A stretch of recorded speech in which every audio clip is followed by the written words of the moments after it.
প্রিয় বোন তাসলিমা নাসরিন, আমি ওনাকে ব্যক্তিগতভাবে অনেক ভালোবাসি। হারিয়ে গেল বাঘের বাচ্চা, খুঁজতে গেল বনে, বুইরা গেল জায়গা খুঁজে 12 বাতারির মনে। আমি তার জন্য দোয়া করি। থ্যাংক ইউ বোন, আই লাভ ইউ। সকালবেলা ঘুম থেকে ওইটা ঠিক মতো মনে হয় করে না বেরাস, এখন নতুন কইরা বুইরা বেডির উপর খাইছে গিয়া কেরাস। আপনার যদি আমি সমসাময়িক হইতাম বোন, আমি কিন্তু আপনাকে বিয়ে করতাম। प्यारी समझ गई। প্রেম যদি খাঁটি হয়, সিনিয়রও নাকি রাজি হয়, তো আপনি কি তাকে এখন বিয়ে করতে চান নাকি?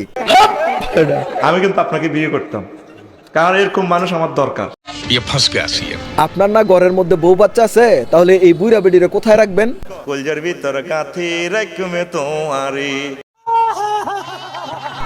আপনার মশার মতো কলজার ভিতরে এই হাতির মতো দেহটারে কিভাবে রাখবেন? তাহে কথা ন মনের ভিতর রাখমু।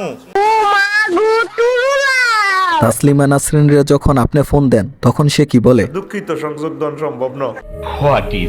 তাসলিমা নগরের এত বড় সাগর আপনি তো আর পাড়ি দিতে পারলেন না, এখন আপনার স্লোগান কি? হ্যান্ডেল মারো। তাসলিমা নাসরিনের কথা ভেবে দিনের বেলা গিয়ে হ্যান্ডেল মারেন, তাহলে রাতের বেলা কি করেন? আজ প্রতি রাতে জেগে থাকি। কেন জেগে থাকেন?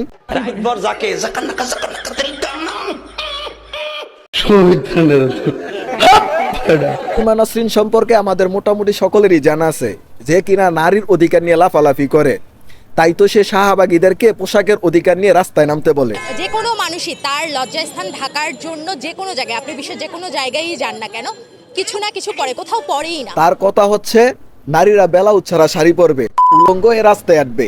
এই কাজ যে নারীরা করতে পারে তাদেরকে সে সাহসী নারী মনে করে। জনগণের জন্য এইরকম নষ্ট মহিলাকে যে ভালো মানুষ বলে ওয়াজের মাঠে প্রমোট করে, তাহলে সে কিভাবে মুসলমান হতে পারে? এটা একটা সুন্দর প্রশ্ন আপনার, আসলে খুব টেকনিক্যাল প্রশ্ন। আসলে চোরে চোরেরে চিনে, শয়তান শয়তানরে চিনে, সেজন্যই তো এক শয়তান আরেক শয়তানের প্রেমে পড়ে। বুঝলে বুঝপাতা, না বুঝলে